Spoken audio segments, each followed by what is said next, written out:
A very good afternoon, everyone present out here. It's my pleasure to welcome you all to the panel discussion on empowering future managers with knowledge, innovation, and purpose. I, Dr. Sumitra Roy, extend a warm welcome to our eminent panelists, respected faculties, and the entire new cohort.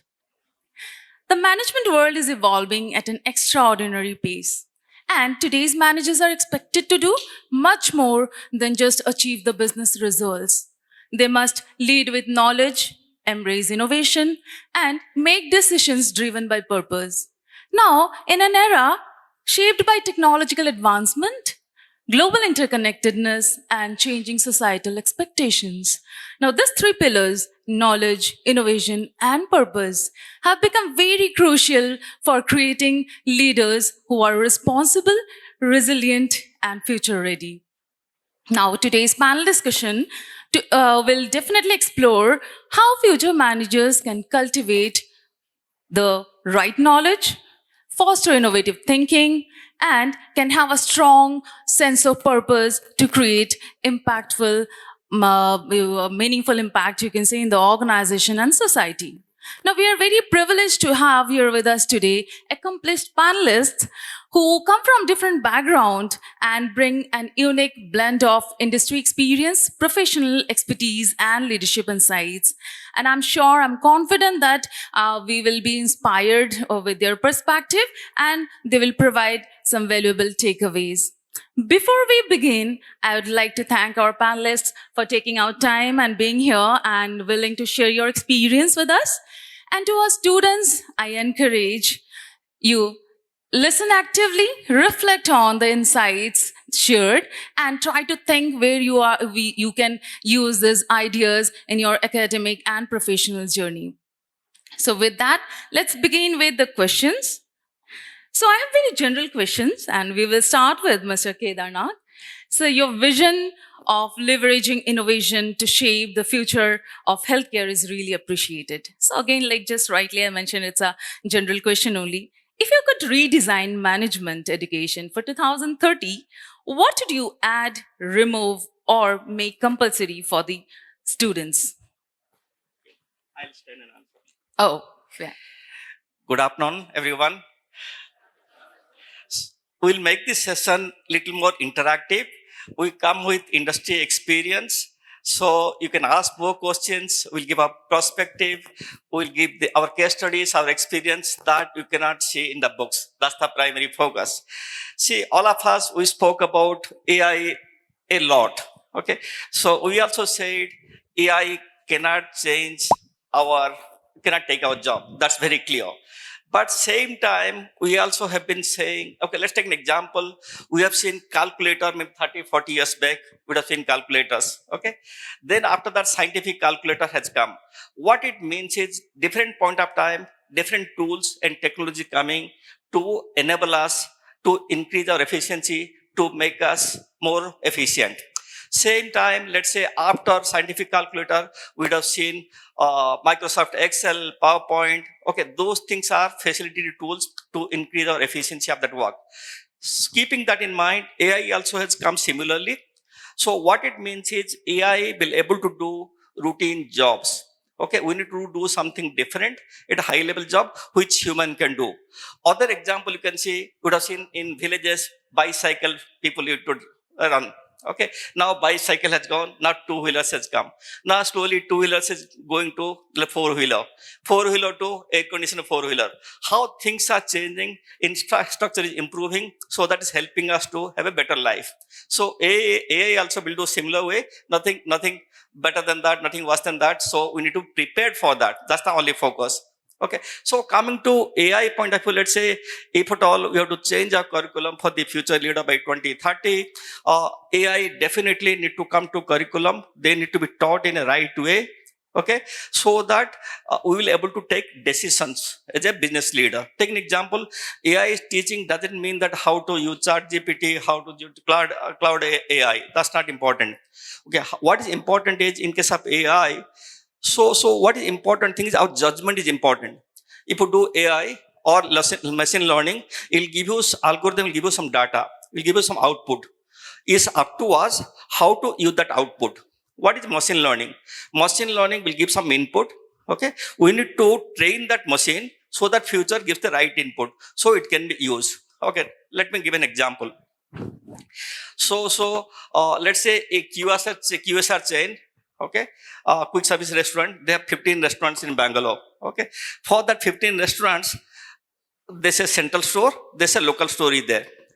They need to manage inventory. If you use the AI module, it's okay. How do I manage my inventory levels? It'll say optimal inventory level, this, that.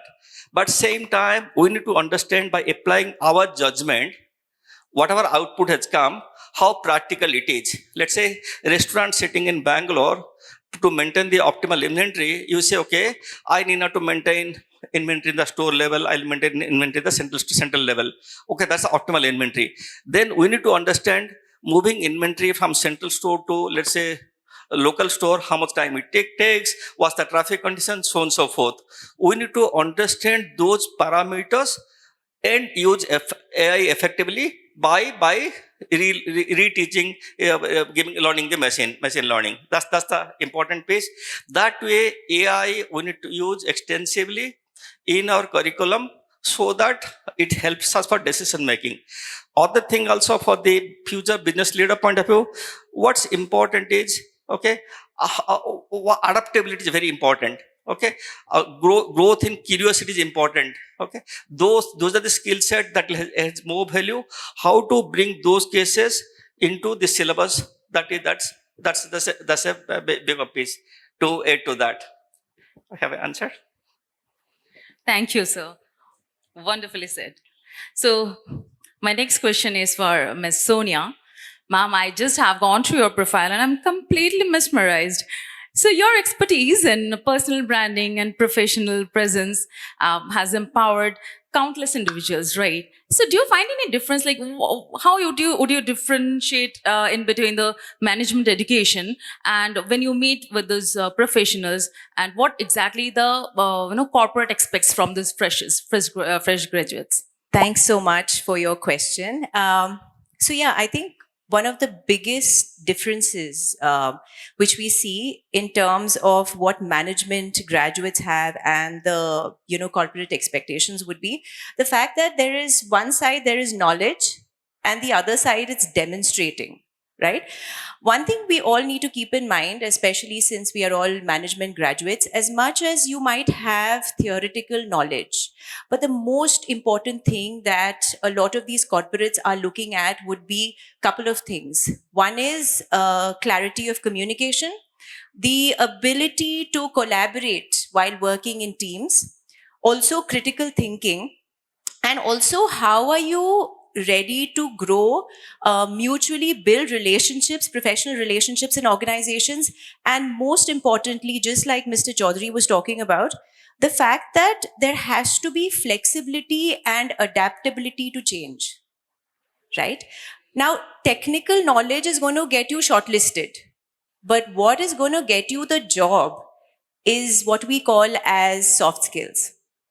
Right?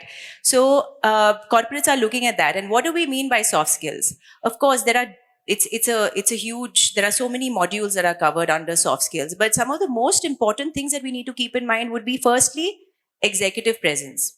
Right? Now, executive presence is all about your presentation skills, your dressing, your grooming, your body language, your communication skills. Then next comes your emotional intelligence. Right? We keep talking about emotional intelligence. What is emotional intelligence? It's about empathy.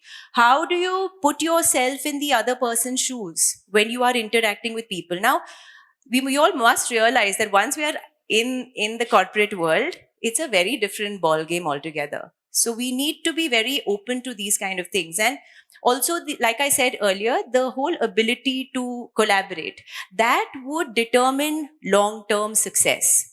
So I always believe that educational institutions, and this is a talk that I keep having with people, that as much as they give a lot of prevalence and importance to academic excellence, they should also give importance to what we call as soft skills, right? Or human relations, or how you are presenting yourself. That is very important. If possibly, I'll add to that. She mentioned all the communication skills. I'll get a practical case study in corporate life. Let's say one of my team member, they need a approval. This email chain will be there. 10 people would have forwarded. They will Yeah. send it to you. Please approve. Then automatically, as a manager or as a leader, I don't know what is there to approve. Okay, what it is about. It takes 1 hour to read all the email chain. Finally, you may able to figure out, may not able to figure out. Yeah. So, what is the one communication skill is? Let's say you need to give a background of the transaction. Okay. Okay, 2 lines. This for this, okay, or this is why this required. So one person recommended, kindly approve amount this so thing. We see also materiality is important. If you are asking for approval of 1,000 rupees for $1,000 makes a difference. How do you communicate that? These things will give you success when you get into corporate life. Okay. So one more thing also, let's say in corporate life also, your cross-functional skills, how do you deal with that? Take an example, I sit in the board of Xerox India as an audit committee chairman. As an independent director, you may not have statutory authority, okay? But you need to deal with conflict management. If they say issue between CEO and board, independent director is expected to manage that conflict, okay? Without authority. Okay, those things we need to learn from early days. Okay, also cross-functional dealings. Okay, how to do collaboration, how to work together. Okay, or other example I'll give you. Let's say in education, traditionally we'll say MBA, HR, and finance. Okay, if you look at the marketing. MBA will say, okay, this is my CAC, customer acquisition cost. That person will compute that, leave it over there. If you look at the MBA finance guy, that guy focuses on the profitability. Okay, it's siloed. Instead of silo, we need to come out of that in a particular curriculum so that everyone understand holistically. Okay, why we are calculating the customer acquisition cost? Customer acquisition cost should be a certain percentage of the, we say LTV, lifetime value of the order or contract. What the percentage of that? Or what the percentage of revenue? Only finance guys knows half, marketing guys knows half, no one knows anything. Okay, so that's the way how to build in curriculum those things that will be helpful. Very insightful perspective. Thank you for highlighting that. And ma'am, now since I guess I am audible, right? Yeah. So now, since I got an opportunity to meet with you both, and I have a personal question to you. And nowadays we talk about image. This is the utmost important thing, it seems, right? So when you meet with these people, these fresh graduates and all, how do you assess their personal and professional goal?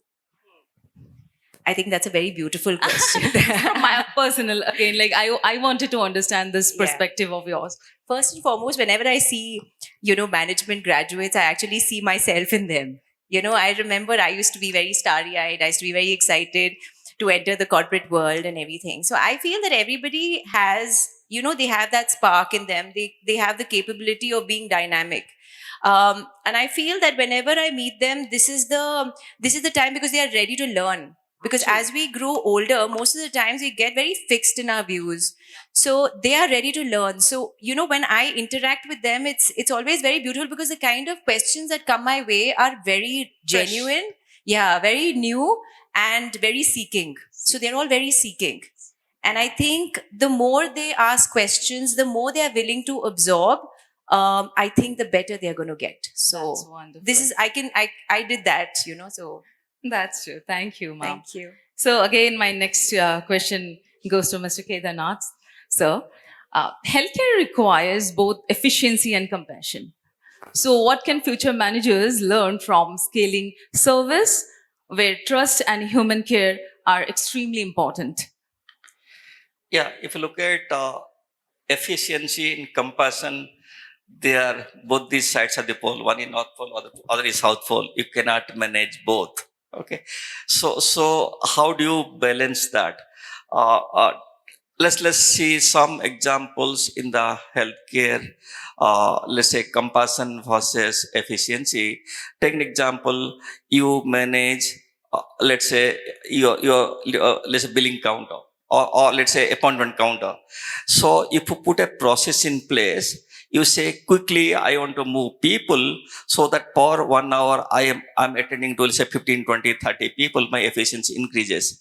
But healthcare, lot of emotion comes in. Let's say, how do you speak to the person? Let's say person comes with a lot of issues, lot of grievances, whether that person is not healthy, or a patient, or he is attendant of the patient. So what the dismissive tone you are using, that will not go well. So in healthcare, it takes ages together to build trust. In single instances, if you do not do well, then your trust collapses. So that's very important. So we need to be very careful of efficiency versus this. Or take an example, if you go to any hospital, let's say all you fill insurance form, they'll ask you to sign 5 copies, same thing again and again. Okay, so you don't like it. But is there a way you can communicate why you are asking? One logic could be, let's say, 5 original copies insurance company is asking, or as per the IRDA regulation, someone is asking for.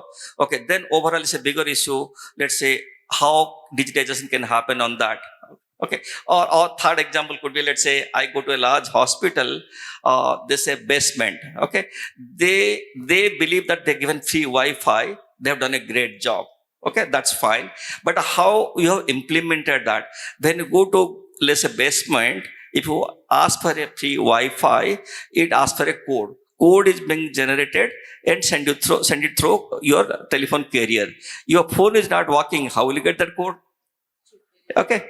So how do the small fun things, how do you manage? This is the compassion versus efficiency. Okay, that's important. How do you manage in healthcare? Other thing could be also, let's say, healthcare front-end people, they are not the delivery guys. They are the product. Okay, we are experiencing them. They need to be kept well. Or other example, let's say aircraft pilot. Okay, government has made a regulation. Okay, after 8 hours, they need to take minimum amount of rest, even air hostess, so that they give the best services. This highly paid thing. Similarly, there is no regulation for the healthcare industry. Something should come up. If they turn out, they put a number of hours. Obviously, as a human being, are they able to give compassionate services, care to the patients or not? Maybe those things you need to look at that. We have to learn everyday basis and work on that. So, any instance you want to share with us? Yeah, so it happens day in day out. Maybe there are this small cases. Let's say we put a caregiver somewhere. Let's say 24 hours in a day they need to give the care. But again, it's a pricing strategy. Okay, if you give only, let's say, 2,000 rupees per day, how that person will give? Customer is not ready to pay more money. But they expect more services. That education, communication is important. How to deal with that? Again, how do you go to large hospital versus medium-sized hospital? Large hospital charge you 30% more, but they'll give you a lot of other services. Okay, extra patient care, extra admin care. So cleaning guy will be there. So all that pricing strategy, branding strategy, we need to work on that. So, ma'am, my next question goes to you. So, in today's LinkedIn first job market, how can students build a credible personal brand before they have a long resume? Yeah, I love this question because When putting it up, I also loved it. And I wanted to know about that. yeah, Yes. so one thing we all need to keep in mind is that your personal brand is not dependent on the number of years of experience you have. It's the value that you are demonstrating, right? So it takes some time to build your LinkedIn profile, but some things that you need to keep in mind. Right from the day one, you need to set up a very strong LinkedIn profile. And how do you do that? First and foremost, you need to have a professionally clicked photograph of yourself. Right? I've seen a lot of people, they put up Very true. the scene in the background, selfies Selfies and this, and that, all, and the yeah. other. Big no-no. Second of all, important to have a compelling headline. And third, you need to have an authentic summary, right? The about page where you're talking about yourself, what are your offerings. The next important aspect is whatever are your industry learnings, you need to incorporate that in your LinkedIn profile. Your industry learnings, your certifications, the projects that you have undertaken, what are the recommendations that you have gotten, or even your achievements. Now, when you put all of this, you are not sitting and waiting to become an expert in your field, right? The next is also to be participating in, when there are industry specific discussions, anything that is relevant to your industry where people are actually writing blog posts, you can comment on it, and of course make sure that it is professional. You can interact, so that's how you're going to build professional relationships on LinkedIn.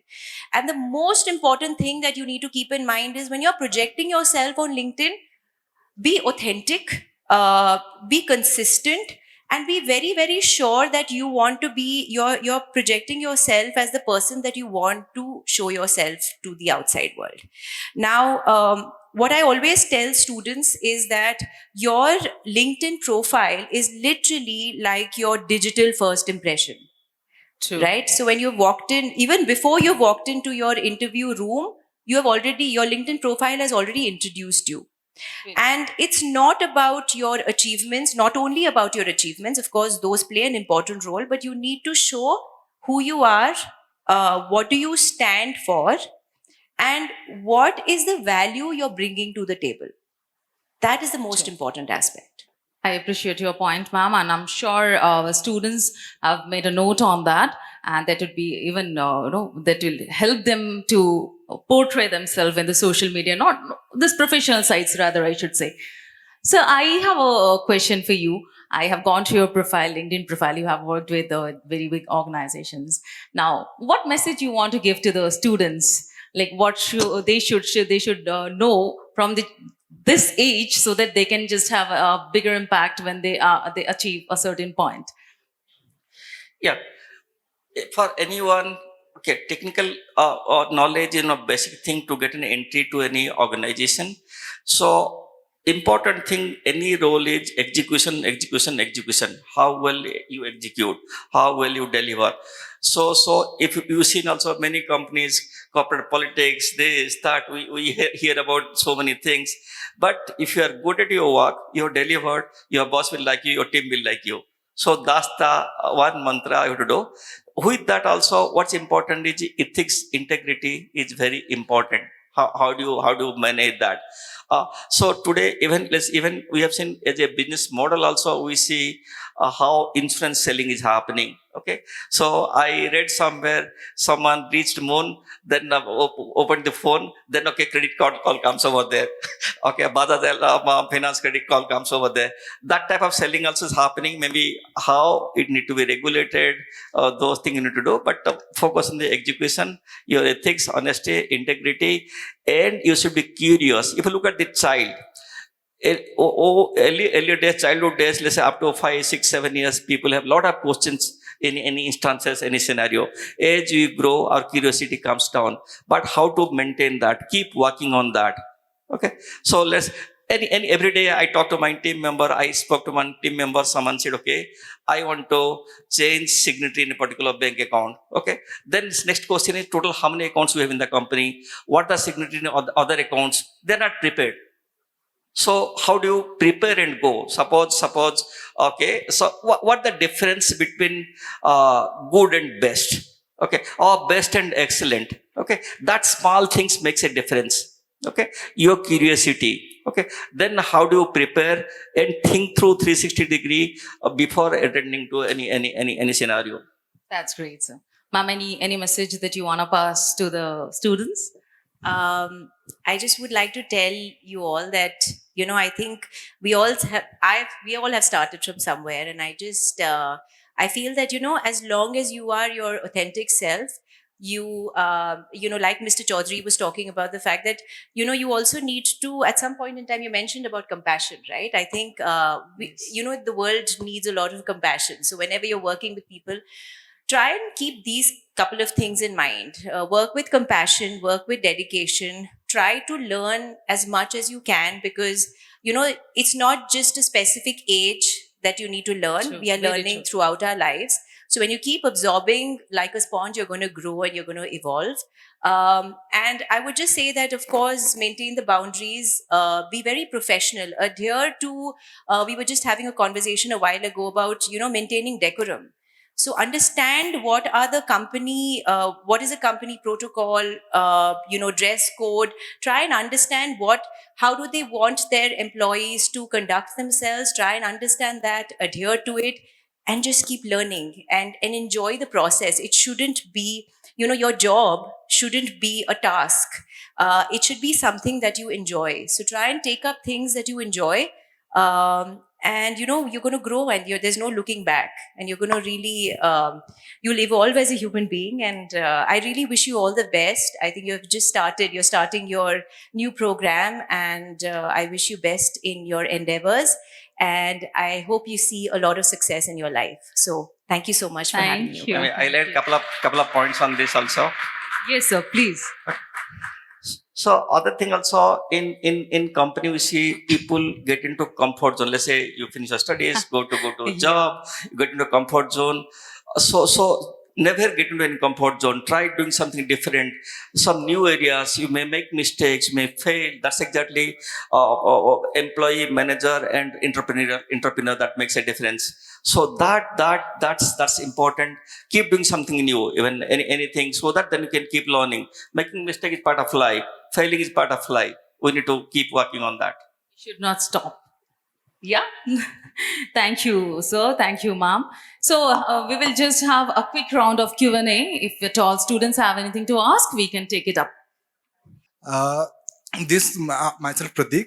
My question is a little bit off topic, but I have a question for the sir. Sir, like right now the healthcare system in US, it's become so messed up because for the insurance and the monopoly of the companies. So in your professional opinion, do you think can Indian healthcare system become that much worse? I mean, See, if you look at US, one of the constraint is they do not have enough doctors. There's a lot of regulatory restriction. Again, let's say a doctor going from India need to study another 7-8 years to become practice over there. Those are the things. However, lot of outsourcing is happening for the second opinion, or maybe if US regulation allows, maybe through video conferencing, obviously people can take informally. So you may not able to get a insurance claim for that video consultation, but always mechanisms are there to get an opinion. There are outsourcing mechanism facilities are being established also. Hello, sir. My name is Swapnil Desa, and good afternoon to all the panels over here. So, sir, my question is really simple, but not that simple to answer because I couldn't find the correct answer of it. So, how to identify a problem that I have a solution and it is a mass problem to make an idea and build a business and make it profitable?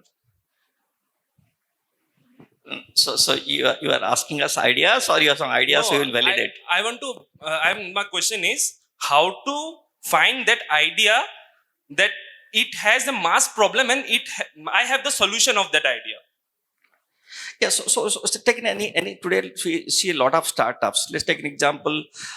We face challenges for every house. Let's say buy nahi milta hai, maid is required. That's what one startup has come pronto that they are working on finding a solution how to address that. We have a problem. Let's say today I stay in a villa. I need a carpenter. I don't know how to get a carpenter. Okay, so many day-to-day household thing. We have a lot of challenges. Find a problem. Then all your solution is around that. Okay, or I'll take an example. When I was in the clay school, Priya was the founder of that. She has gone through the maternity process, growing the child. She said, okay, it's very difficult for the working woman to go back to the work. That time maternity leave was only 3 months. Now it's become 6 months. Okay, then she came with the concept of let's say about child care. Okay, so child care, early childhood education. Then it became a regulation also. Today, let's say if you go to SAP, in SAP lab itself, they can full building for the clay school itself. Okay, a mother after 6 months of maternity, they can come back to the home. Okay, leave the child, 6 month child over there, go to the work. When work finishes, they can go back.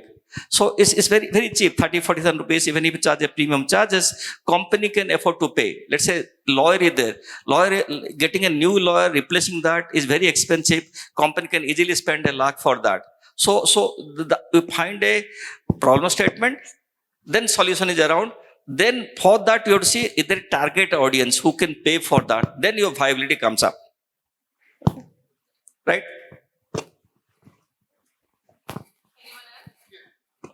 Hello, very warm good afternoon to all of you. So I just want to ask, what are the biggest challenges healthcare facing nowadays?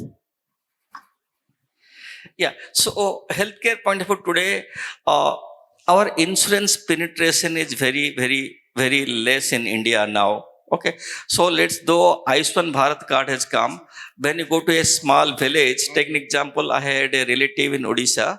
Okay. So they have a Ayushman card. They went to large hospital in Bhubaneswar. Okay. They said, okay, if Ayushman card, instead of saying no, we will not take Ayushman card, हमारे पास ICU bed नहीं है. Okay. How to address that? Then, so those are the issues, affordability of the healthcare. So the government program, how government is managing that. Then when I spoke to that hospital CFO, why don't you accept this Ayushman card? They are saying two things. One, government is settling the money of 60 days, 90 days, it takes time. Either way, government can expedite that so that it become better for the patients to get admitted. Second, government has come up with, let's say for particular surgery, they specified this amount under this particular program.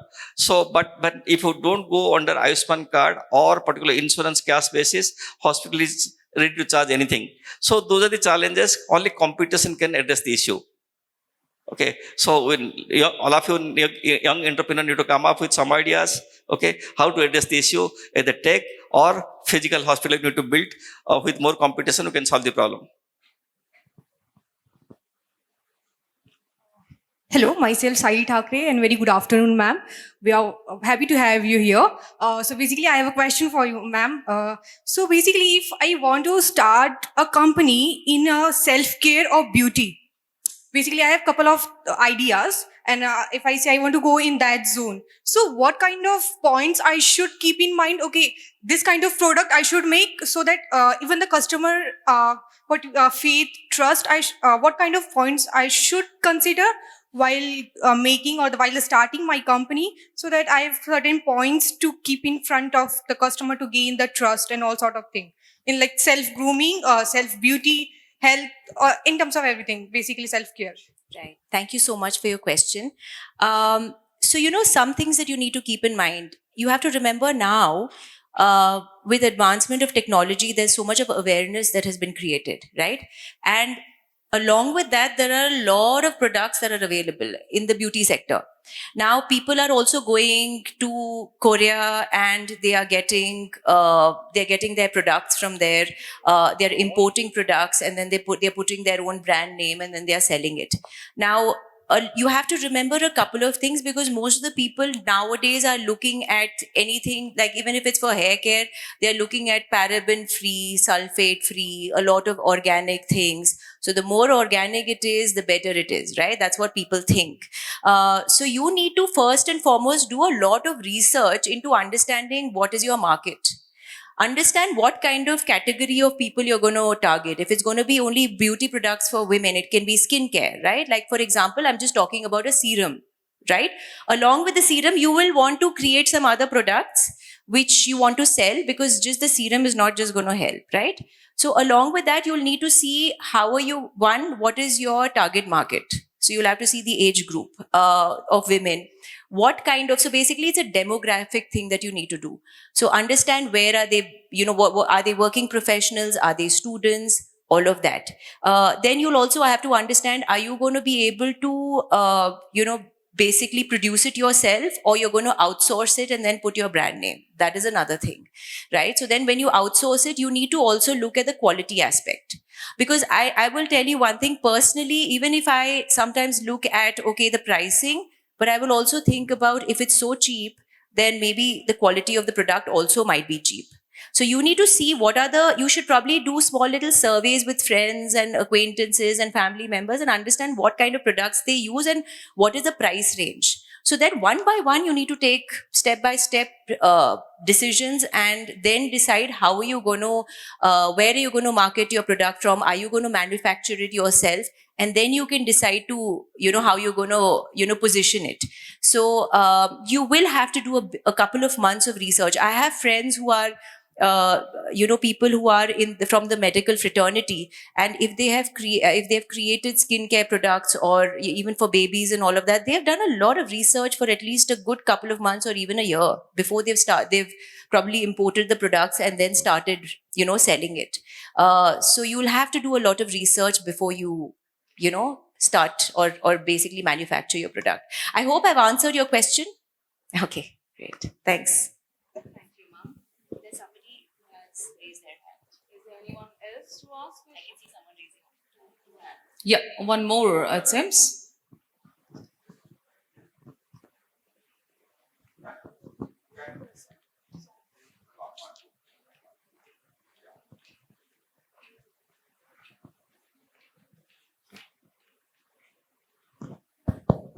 Oh, good afternoon, ma'am. Good afternoon, sir. We are so happy to have you here today. Thank you so much for coming. So my question was for both ma'am and sir. So basically at the moment we are in a generation where each one of us is trying to be better than one another because that's what corporate world wants. So how do we stand out uniquely with this competition, both in social media, like on LinkedIn, and in the organization? How can we do that? Okay. So thank you for your question. So I must say that, I have actually come to realize that generationally people are wired very different. And this was again a conversation we were having a while ago. The fact that, millennials are so different from Gen Zs are so different from Gen Alphas. So you all come with certain very unique traits. And I must say they're really amazing because you're able to really survive in this big bad world. But what I'm trying to say is that when you are putting yourself out there on LinkedIn and social media and all of that, I would suggest that you have to, like I said earlier, you have to be very authentic. And something that I've seen, you have to keep in mind that in the corporate world, even if there is crab mentality where somebody's pulling the other one down, you need to just make sure that you are doing your best. You are, projecting and positioning yourself in the best manner. Also, it's important that you engage on LinkedIn if you are on LinkedIn, because see, I give a lot of emphasis to LinkedIn. I also have my profile on Instagram, but I've gone very organic. I've really not gone all the way because my clientele is from LinkedIn. So I always give a lot of prevalence to interactions. So be authentic in your interactions, be very professional about what you post, keep posting consistently. Right? And no matter whatever people say, however they react to you, you have to remember one thing, that the society is made up of different sorts of people. And it's not always very easy to interact with people in the corporate world. I always say that, right? It's not easy. There are good and not so good people. But you need to stick to your stand, do what you need to do, put up your posts, be there, learn as much as you can, and do your job to the best of your abilities. Again, do not aim at perfection. This is something that I always tell people. I don't know if people are going to disagree with me, because perfection is almost it's unreachable. You should aim at being your ideal best. So when you're your ideal best, you're going to be happy with yourself. You're going to be happy with the people around you. So that's my take. I hope I've answered your question. Thank you so much. Thank you. Possibly, I'll add to that. As our point of view, we should not limit the competition within India. Today, let's say India, 140 crore population, only 20% of the world population. We believe it is well proven. Indians are hardworking, they are smarter. We have seen many forums, many places, all successful companies are the CEOs are backed by Indian guys. So keeping that in mind, we have enough opportunity in the globe. There is no competition at all. We have enough thing to do. Let's say we see Silicon Valley, so many entrepreneurs are there, India is not there. From this room, can we have 10 entrepreneurs? Why not? We have enough opportunity. 10 entrepreneurs, you can create many jobs. So whatever you do honestly, give your best, be innovative, okay, hardworking. So those basic traits are there. You should be honest to yourself. There is no competition at all. But LinkedIn point of view today, let's say if you go one generation bank, people who are working in the company for 20, 30 years, right from beginning to retirement, no one is having LinkedIn, but they are also successful. Okay. So LinkedIn is one way of, maybe today people are changing job every 2 years, 3 years. We have never seen that in maybe a few decades back. Nothing wrong, nothing right. But you see, today patience is not there. Attention is not there. Today, ask any generation, you can't read one page with patience. But people are busy on scrolling the phone. So we run a K-12 school. We have hostel. We have not allowed phone inside the hostel. One young guy has come, rich guy. That fellow is addicted to a phone. Then when we are not allowed to give the phone, he's cutting his hands in thing. So these people are so addicted. Bring discipline. That we need to learn from the beginning days itself. So opportunity enough. World is there. Okay, thank you so much, sir. Thank you so much, ma'am. Have a great day.